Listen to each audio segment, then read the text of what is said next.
especially when you look at the whole story. Okay, LeBron, you used to be a good guy, and then you turned into a bad guy, and now you're a good guy again? And you left the NBA hanging. What are they going to do when they don't have a bad guy? Exactly what we do. They're going to make a new one.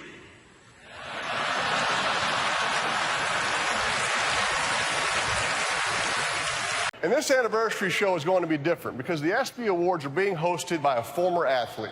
Yep, the ESPYs finally got it right this year because normally some comedian or entertainer or Matthew Perry comes up here and just tears the athletes to shreds. Okay, I know what some of y'all are thinking, right? John Cena hosted the ESPYs last year, and he's an athlete.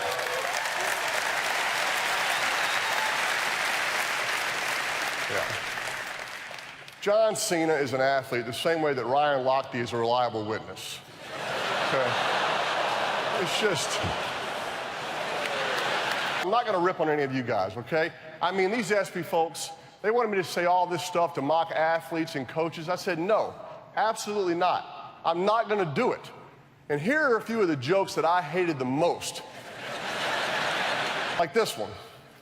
Last year's LA Rams are the subject of the critically acclaimed docu-series All or Nothing. Spoiler, it's nothing. This year, Aaron Rodgers delivered on his promise to the fans of Green Bay that the Packers would run the table. Also this year, Terrell Owens delivered on his promise to his bosses at Golden Corral that he would mop the floor. We're just a couple hundred yards from Staples Center, which also happens to be as close as Donald Sterling is allowed to get.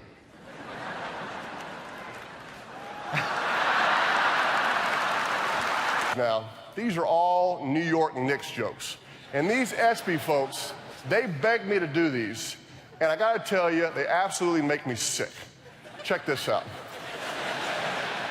Kristaps Porzingis couldn't believe how dysfunctional it is at Madison Square Garden, and that dude grew up in Latvia.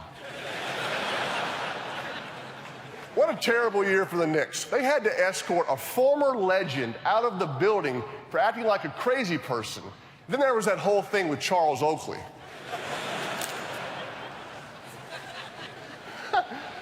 Phil Jackson's Knicks are the most embarrassing thing to happen in New York sports. And that includes the time Mark Sanchez ran full steam up his teammate's anus and fumbled a football. Danica, can you believe they wanted me to say anus on TV, all right? I'm not going there. My kids are here. I want to keep this thing classy. What $40 million get you in Miami? A really nice house. You know what $40 million gets you in Cleveland? Cleveland. And I love that Serena Williams won the Australian Open while carrying a child.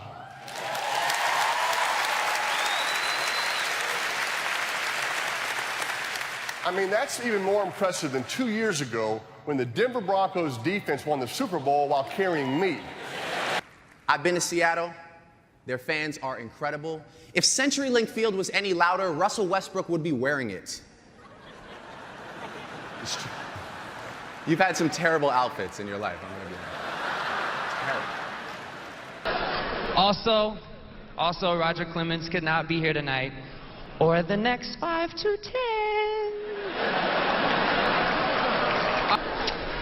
You know who's not here tonight, you guys? Tiki Barber. Man, that guy misses out on everything. And finally, because I'm being forced to say it, I love that Tom Brady and Bill Belichick won their 5th Super Bowl. All right. In my heart, the Falcons will be back, right? The Falcons will be back. And I want the Falcons to hear that from me now, at the beginning of the show, because I know they'll stop paying attention 3/4 of the way in. With the Patriots or the Falcons. Right now, my only rivals are in the insurance game. And I play for Team Nationwide.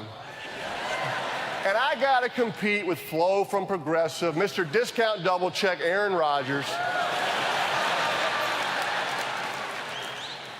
and that damn Aflac duck.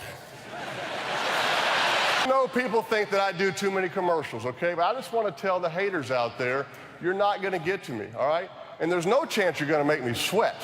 Not with all the hydrating electrolytes that I get from Gatorade Fierce.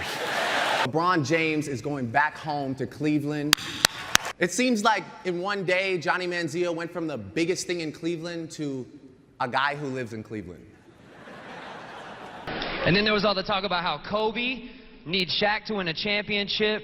I mean, me personally, I couldn't help but notice how the Boston Celtics didn't need either of you. Tonight, a man told me that Richard Sherman is the best defensive player that he has ever seen. And that man's name was Richard Sherman. You know, Richard Sherman pissed off more white people this year than a crowded parking lot at Whole Foods. Yeah, did you guys see the new ESPN body issue with Prince Fielder on the cover? Do we have it? Can we pull it up?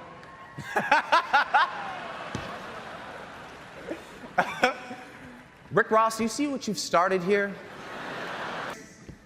I hear that you're vegan. Did you start yesterday, or? Eli Manning. That's right. I mean, what a year this guy's had, right? Won the Super Bowl and finally got to see a woman naked. Our gymnastics team was so dominant that Kevin Durant told me he wants to play for them next year.